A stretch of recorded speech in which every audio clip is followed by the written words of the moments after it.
219 BC, Xianyang Palace, China. Emperor Qin Shi Huang believed he stood at the pinnacle of the world.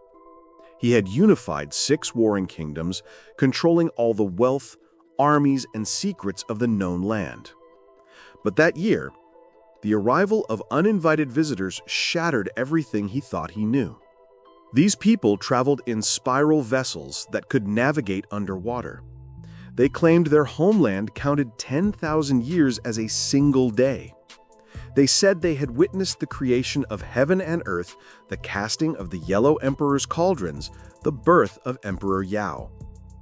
In that moment, this conqueror of the known world realized something terrifying. He knew as little about the true nature of reality as the humblest peasant in his empire. According to the Shiyi Ji, Records of Forgotten Things, written in the 4th century AD, the appearance of envoys from the kingdom of Wanku completely exceeded the comprehension of the Qin dynasty civilization. Their vessel, called the Lunbo Zhou, or wave diving boat, was shaped like a massive nautilus shell and could submerge deep underwater without letting in a single drop. Keep in mind, humanity's first real submarine wasn't built until 1620 by the Dutch. That's nearly 1,900 years after the Qin dynasty. Even more shocking was their height. The records describe them as 10 zhang tall, which converts to approximately 30 meters or 100 feet. Even accounting for ancient measurement differences and possible exaggeration, these visitors were far beyond human scale. But what truly stunned Emperor Qin was something they called the Burning Stone.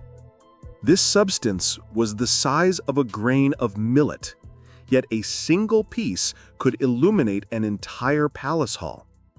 When thrown into water, it could make streams boil for dozens of miles. The Wanku people claimed this was the fire source that the legendary Emperor Yan used to transition humanity from eating raw food to cooking. Through a modern scientific lens, doesn't this sound like some form of high-energy density material? The description resembles radioactive elements, or perhaps an energy technology we haven't yet mastered. The last thing the Wanku envoy told Emperor Qin was recorded verbatim.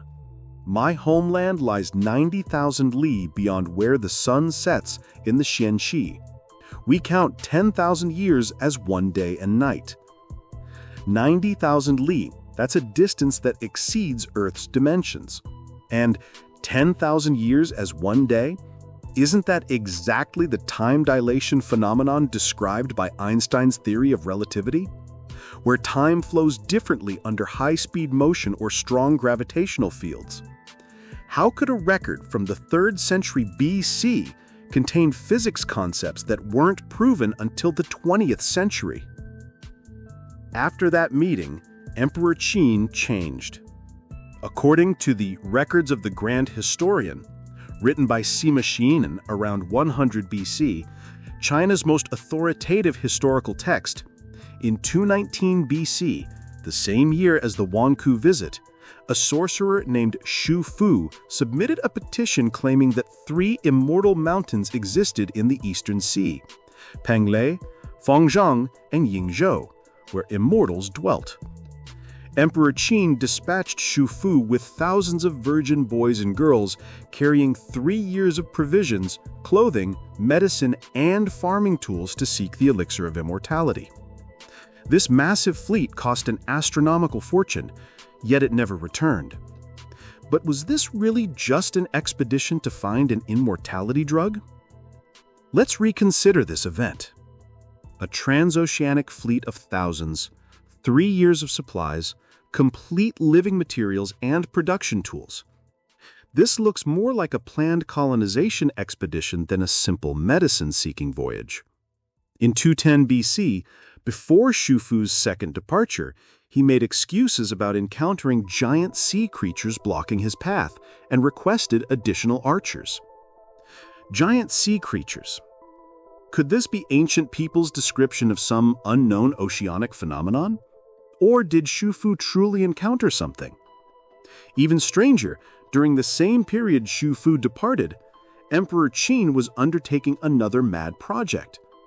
Construction of Emperor Qin's mausoleum began when he was just 13 years old and continued for 39 years, employing 700,000 laborers. The design of this tomb completely transcended the concept of burial.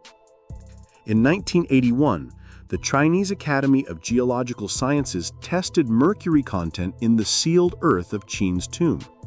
They discovered the central area contained 200 to 300 times more mercury than surrounding soil. According to the records of the Grand Historian, rivers, lakes, and seas were made of mercury, with mechanisms causing them to flow. Archaeologists found that the mercury distribution in the underground palace precisely corresponded to the Qin dynasty's territorial waterways. Highest mercury concentration in the southeast, matching the Yangtze River basin, second highest in the southwest, corresponding to the Pearl River, lowest in the northwest, simulating inland lakes. What does this mean? The underground palace may truly contain a map of China made from mercury, with an estimated total volume exceeding 100 tons. But here's the problem. First, how did the Qin dynasty refine such an enormous quantity of mercury? Using modern technology, 1 ton of mercury requires 1.5 tons of cinnabar ore, so 100 tons of mercury would need 150 tons of raw cinnabar plus high-temperature roasting. This was nearly impossible 2,000 years ago. Second, why did he use mercury? The official explanation is preservation and security. Mercury vapor is highly toxic and would kill intruders. But if that was the only purpose, there would be no need to design it in the shape of rivers and seas. There's a chilling theory in unofficial histories. Emperor Qin believed that surrounded by mercury, his soul could continue ruling in this miniature empire. The astronomical chart above the tomb and the mercury rivers below formed a complete cosmic model. This wasn't a grave. This was an eternal kingdom. Even more bizarre is the discovery of the terracotta army. In March 1974, farmers in Lintong, Shanxi province, accidentally dug up pottery fragments while drilling a well. Subsequent excavations shocked the world. Over 8,000 life-size terracotta warriors arranged in complete military formations, each soldier's facial features completely unique. In 2024, archaeologists discovered clear craftsmen's fingerprints on pottery fragments. 3D scanning revealed that these 1,000 unique faces weren't artistic exaggeration. Some terracotta figures' facial features closely matched noble remains excavated from Qin tombs. They may have been modeled after actual soldiers' appearances. But the most unsettling detail is another observation. Almost none of these terracotta warriors wear helmets. The Qin army was renowned for fierce combat prowess, and their armor-making technology was highly advanced. Why would they send soldiers into battle without helmets? Some scholars believe this demonstrates the Qin army's tiger and wolf ferocity. Not wearing helmets displayed fearless spirit. But there's another explanation. These terracotta figures weren't prepared for warfare at all.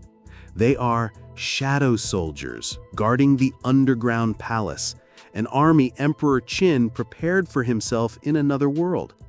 And in that world, defense isn't necessary, only absolute obedience. In pit number 2, the archaeological team discovered a unique terracotta warrior. Its face is bright green.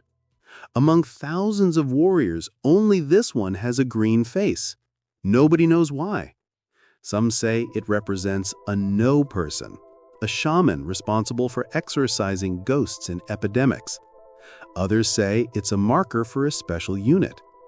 But its very existence suggests that within the terracotta army, there's something supernatural hidden.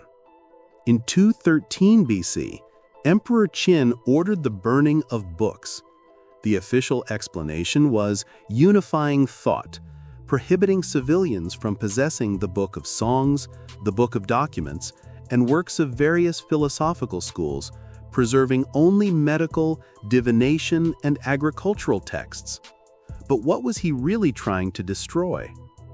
The Records of Forgotten Things states that the Wangqua envoy told Emperor Qin, "I previously saw golden fire energy surging in that land, rushed to observe, and the 3 cauldrons were complete. I saw strange energy in Jizhou and knew a sage would be born. Indeed, Qingdu gave birth to Yao." These visitors claimed they could foresee the future, could see beyond heaven and earth, and the San Fen Wu Dian, ancient texts recording human origins and prehistoric history, were precisely what the book-burning edict targeted for destruction. Some scholars propose a bold hypothesis. Emperor Qin burned books not to control thought, but to monopolize ultimate knowledge. These destroyed ancient texts may have recorded civilizations even older than Wangqua, documented humanity's contact with gods, contained technologies beyond their era, and Emperor Qin wanted this knowledge for himself alone. In 211 BC, something bizarre occurred. A massive meteorite fell in Dongjun Commandery. Someone carved 7 characters on the stone. The first emperor will die, and his empire will be divided. Emperor Qin dispatched investigators but couldn't find who carved the inscription, so he ordered the execution of all residents near the meteorite's landing site and had the meteorite destroyed. This incident itself is filled with strangeness. First, meteorite impacts are low-probability events. Second, someone was able to carve characters on the meteorite quickly after its fall, requiring extraordinary predictive ability. Third, these 7 characters precisely prophesize Emperor Qin's death and the dynasty's collapse. Was this a human curse or a warning from some supernatural force? Even stranger, shortly after this incident, someone stopped Emperor Qin's messenger on Pingshuodao Road in Huayin, handed over a jade disc and said, "This year, the ancestral dragon dies." In 210 BC, during his 5th imperial tour, Emperor Qin suddenly fell ill and died. The cause of death remains unknown. Unofficial histories record that he long consumed immortality elixirs prepared by sorcerers, pills containing large amounts of mercury and other heavy metals. Modern medicine believes he likely suffered chronic mercury poisoning. But there's another possibility. In his pursuit of immortality, did he truly make contact with forces he shouldn't have touched? In 2025, it's been 54 years since Emperor Qin's mausoleum was discovered, but the underground palace has never been opened. The official reason is preservation technology isn't mature enough. Mercury vapor in the palace, possible trap mechanisms, oxidation problems when artifacts are exposed. These are all legitimate technical challenges. But folk legends have always maintained another theory. There's something in the underground palace that should never be opened. The extensive records of the Taiping era, compiled in the 10th century, records a story. After Yang Yu conquered Shanyang at the end of the Qin dynasty, he attempted to rob the imperial tomb. When soldiers opened the underground palace doors, a massive golden wild goose suddenly flew out, heading southeast and disappearing into the horizon. This was considered an omen that the Qin dynasty's fate was exhausted. The night the terracotta army was excavated in 1974, villagers in Lintong reported seeing black-robed shadow soldiers marching westward, their footsteps echoing through the night. In 2024, the archaeological team conducted surveys in pit number 4. This pit is completely empty, containing only a massive void. Archaeologists confirmed the pit's construction was interrupted by the Chanshan Wuguan uprising. But Shanxi folk legends tell another story. The pit originally contained a bronze colossus, later taken by some force, leaving behind a prophecy. When Qin falls, the colossus awakens. Let's return to the original question. Who were the envoys from the kingdom of Wanku? Their wave-diving boat? Their burning stone? Their understanding of time and space? Everything points to one possibility.